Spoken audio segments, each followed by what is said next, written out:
This is Westminster Station, one of 20 the consultants say requires changes. It wasn't the worst. Baker Street and Leicester Square were singled out as not having enough room between the gate line and the top of the escalators. The result could be a jam on the moving stairs.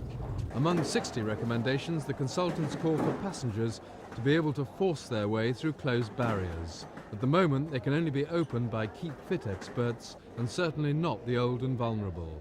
LRT are refusing to accept this. Instead, they'll fit alarms for the public to ring, which will tell staff to open the barriers. Critics say that in a King's Cross-type fireball, staff may be overcome by smoke and unable to open the gates. The barriers will bar the way to the public until the electricity is cut off, which could be many minutes after the fire starts. At this particular station, they say there's actually a shortage of 3 exits. They require 3 more barrier exits to even be safe, and they're saying that, in fact, LRT is going to have to put a lot more people to guard these barriers, and that admits to me that they are unsafe.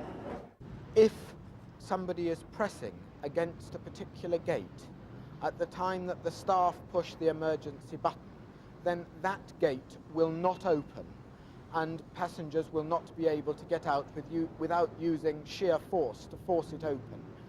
This, for some reason, McDonald have not gone further and said, do something about it.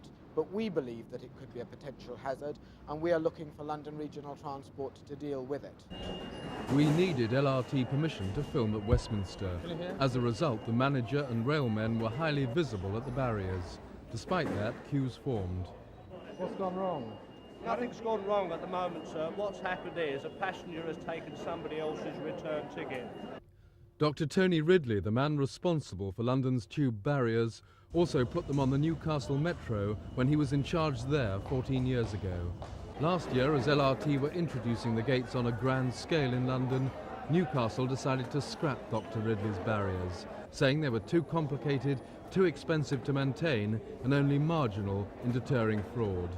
Many modern European cities do without barriers. Munich and Berlin have open tube stations, and their fraud rates were almost half of LRT's before the barriers were introduced. Clearly, there are ways of stopping fraud other than erecting barriers across station entrances. Simon Neve, Thames News.